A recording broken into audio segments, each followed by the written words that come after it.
Hello, this is Ben Television News Roundup, a compilation of major news stories in the week ending. I'm Tunde Alabi. Thank you for being part of the program today.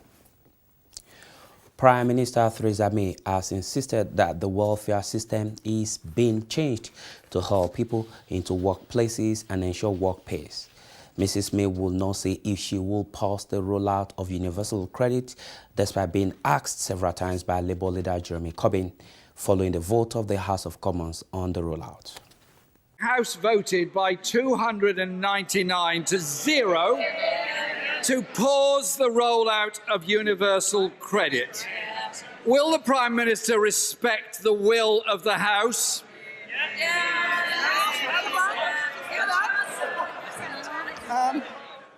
As I've said before, we acknowledge the fact that there are concerns people have raised with universal credit. That's why, as we've been rolling it out, we have been listening to those and changes have been made. But perhaps I could just update the House on where we are on the rollout of universal credit. Currently, of people claiming benefits, 8% are on universal credit. By January of next year, that will rise to 10%. The rollout is being conducted in 3 phases, and the intention is that it will be completed by 2022. So it's being done in a measured way, and I'm pleased to say that 4 out of 5 people are satisfied or very satisfied with the service that they are receiving.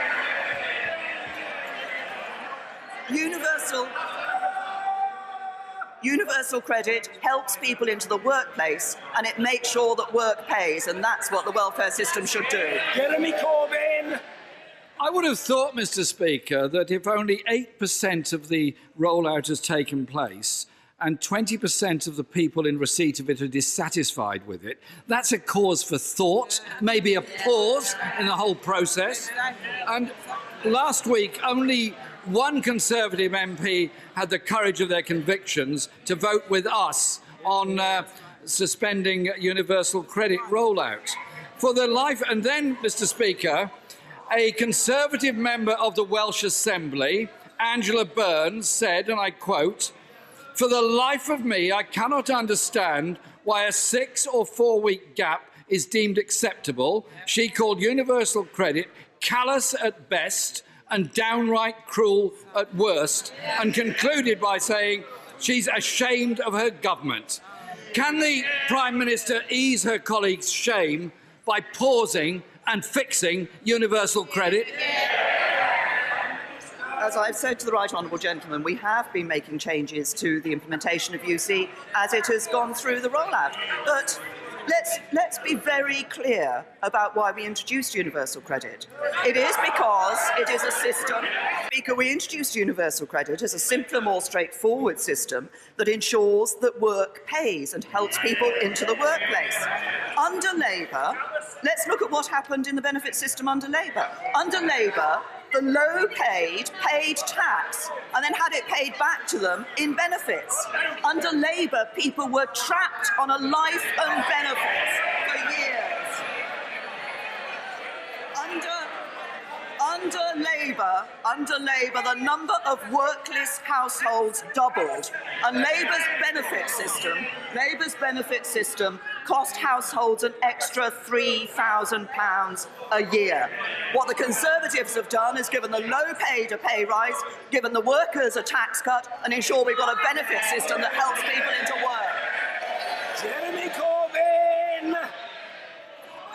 Mr. Speaker, under Labour, 1 million children were lifted out of poverty.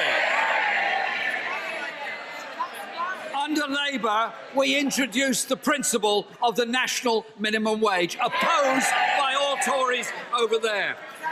And if the Prime Minister is not prepared to listen to Angela Burns, perhaps she could listen to the architect of universal credit, the Right Honourable Member for Chingford and Woodford Green, who said, "One of the reasons I resigned from the government was I didn't actually agree with the additional waiting days. This is something the government needs to look at."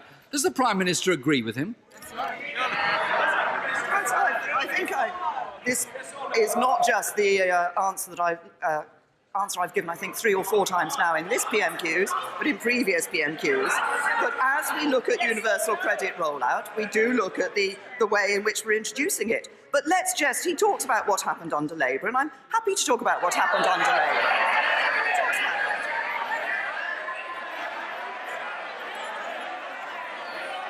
Well, we are. Jeremy Corbyn! Mr. Speaker, I thought we passed the threshold last week when the Prime Minister was going to answer questions, but we're obviously haven't achieved that yet. Labour introduced working tax credits in order to help people on low pay out of poverty, and it made a very big difference. But, Mr. Speaker, the sad truth is that universal credit is in such a mess that councils are forced to pick up the bill. I'll give you an example. Croydon Council, which piloted the scheme, is now spending £3 million of its own budget to prevent tenants from being evicted due to rent arrears caused by universal credit.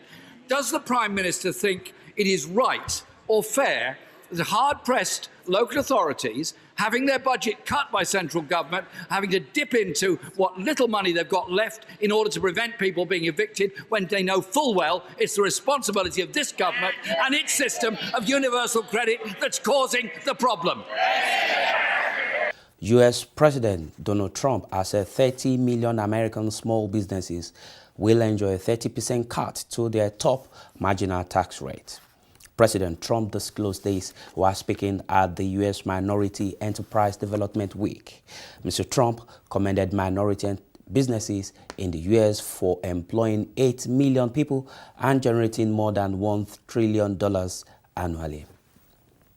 The work you do and the products and services you bring into this world generate new prosperity across America. For that, we are in your debt. You inspire our children to develop their talents and to always chase their dreams. You carry on our nation's proud legacy of innovation, and you breathe new life into the American spirit. A recent Department of Labor report showed the fewest jobless claims since 1973. Think of that, 1973. We just had a report. We have the fewest jobless claims. My administration, I don't think the press, I tell that because the only way I'll get the word out there is if I say it, because they'll never say it. My administration is deeply committed to empowering minority business owners. We're working to lift government barriers so that you can thrive, prosper, and grow. And speaking of growing, our stock market just hit another record high. It's the highest it's ever been in history by far. We've created about $5.4 trillion only in stock market value, $5.4 trillion. And we're very happy about it, and a lot of jobs. We have the lowest job number since, I believe, 16 to 17 years, Wilbur, right? Yes, about 17. Lowest unemployment, we're doing really well. We're doing well, which makes it better for you. As a candidate for president, I pledge to fight to deliver opportunity for every community in America. All American children, from the Rust Belt to our inner cities, deserve great schools, safe neighborhoods, and access to high-paying jobs. And I talked a lot about the inner cities on the campaign, and there's tremendous potential in the inner city, and we're working on that very, very hard. Critical to creating this future is reforming our tax code to produce new investment and development in our country. We must bring back our jobs and rebuild America's cities and towns, which is what we're doing. It's time to take care of our country and fight for our families. At the center of our America First agenda is our commitment to ensure every child in America has a future of security and a future of hope. We are one of the highest taxed nations in the world, anywhere in the world, one of the highest taxed, costing us millions of jobs and trillions of dollars. Our tax cuts will restore America's competitive edge and lower the crushing tax burden on the American people. It's also going to bring back, if we get this passed, which I really believe we will, I think we have to as a country, it's going to bring back, I would say, $4 trillion back into this country, which right now cannot come back. It's being spent in other countries. Money that wants to come back into the United States cannot come back, but under our plan, that money will flow back in. It'll be very quick, and it'll be very easy, and it's a lot of money. Nobody even knows the amount. It was $2.5 trillion a few years ago, so I would say now it's got to be close to $4 trillion or maybe above that number. We'll find out soon because it's going to come back very, very rapidly. Under our plan, more than 30 million Americans who own small businesses will get a 40% cut to their top marginal tax rate. This will be the lowest rate in more than 80 years. So this will be the lowest rate you have in more than 80 years. That's 1931 is the last time there was a rate this low. We're going to massively reduce the corporate tax so that companies stay in America, move to America, and hire right here in America. In other words, they stay in America and they don't fire their workers. That's what we're about. Our plan can be summarized in 3 simple words: jobs, jobs, jobs. The award-winning business leaders here today represent the best of America and our determination to succeed and to grow. Together, we're going to ensure that more American citizens can unlock their potential, of which they have tremendous potential, provide for their families, and live out the American dream. Kenya's opposition party has described the rerun presidential election that held on Thursday, 26 November, as a coup. Election was postponed in 4 counties after 3 people died in violent protests. There have been violent protests that disrupted the election in parts of Kenya. The leader of the opposition party, Raila Odinga, told his supporters to boycott the rerun election as a protest to the dissatisfaction of his party to the election preparation. This report looks at the reactions of Kenyans and some of the opposition party members just a day before the election was held. Kenya's repeat presidential elections are proceeding as planned despite opposition calls for a boycott. On behalf of the IEBC, that based on assurances given to this commission by the relevant authorities and security agencies, based on the progress that has been made in the commission, the elections are scheduled, will go on tomorrow, the 26th of October, 2017. The announcement came after a hectic day in which Kenya's top court said there was no quorum to rule on whether or not to delay the vote. Only 2 of the Supreme Court judges showed up. Regrettably, and with due apologies to all the parties, this matter cannot proceed to hearing this morning. At a final rally on Wednesday, opposition leader Raila Odinga called on his supporters to boycott Thursday's poll, claiming that proceeding with a vote should be regarded as a coup d'etat. Tomorrow, they will defy the ruling of the highest court in the land and conduct a sham election that only they can be victors. Today, we are transforming the national coalition into a resistance movement. Protesters took to the streets to support Odinga, who ran for president in the August 8th elections that were later declared null by the Supreme Court because of irregularities. We are warning the IEBC, don't bring the ballot boxes here. If you can't conduct the election in a free and credible manner, there will be no election in Kisumu. Wananchi power! Wananchi TV power! Addressing the nation, Kenyan President Uhuru Kenyatta called Thursday's repeat election a unique opportunity to solidify the country's foundations as a modern 21st century democratic state. Tomorrow, we have yet another opportunity to show the world that we are a free, modern state preoccupied with striving for unity, peace, shared progress, and shared prosperity. Meanwhile, tensions are high as polling stations ready for the vote amid heavy security. Meanwhile, political uncertainties in Kenya have affected the country's economy. Businesses and shop owners have suffered from the continued violent protests in parts of the country. The uncertain political environment in the country has affected the country's projected economic growth down by 1% from 6% according to the IMF projection. Kisumu residents are in a rush to purchase the little food that is available in the streets. Commodities are scarce and business is not doing well. Weekly political protests are being blamed. There is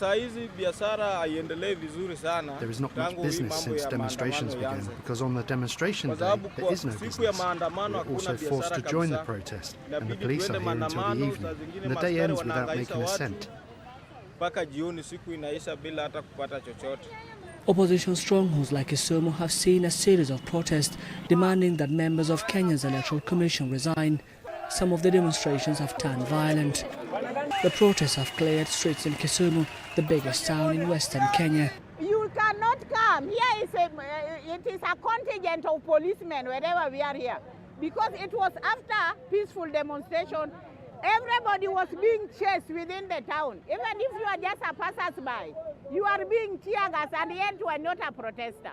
Shop owners could be seen idling and chatting as some lucky ones welcome a few walk-in customers. Business is normal. When a protest begins, we close the shop and join them. We are fighting for our rights so that we can have a good business opportunity. Without rights, business won't be as usual. The political uncertainty has prompted the Kenyan stock market to fall since September 1st, when the Supreme Court annulled President Uhuru Kenyatta's victory in the August election. Kisumu business leaders fear they may lose employers to neighboring towns. We have businesses who are already contemplating moving out of Kisumu to the nearing areas where there are no demonstrations and relocating their godowns to those places so that they can continue with business. And we believe this is going to affect Kisumu greatly. For the time being, the businesses remain, but the demonstrations go on. The newly elected governor of the region has a daunting task to attract investors if and when the political uncertainty ends. And with that, we conclude the news roundup for this week. Thank you for being part of the program. Tunde Alabi. Enjoy the rest of your day. Bye. As part of our continued efforts to reach the African and other ethnic communities in the United Kingdom with greater impacts and create a platform to hear your silent and unheard views in this hugely green community in the United Kingdom, our channel, Ben TV, presents to you another live current affairs television program. Our focus on the program is to review and discuss issues around the diaspora community in the UK. The program offers you that unrestricted voice on issues affecting you in the UK. Join us live every Monday at 10 a.m. to 12 noon. Another business segment of Dialogue in Diaspora, 2 to 3 p.m. every Monday. But guess what? You know you can be part of the program. Just send us an email at bentelevisionuk@gmail.com. Dialogue in Diaspora, the voice, your opinion on our TV.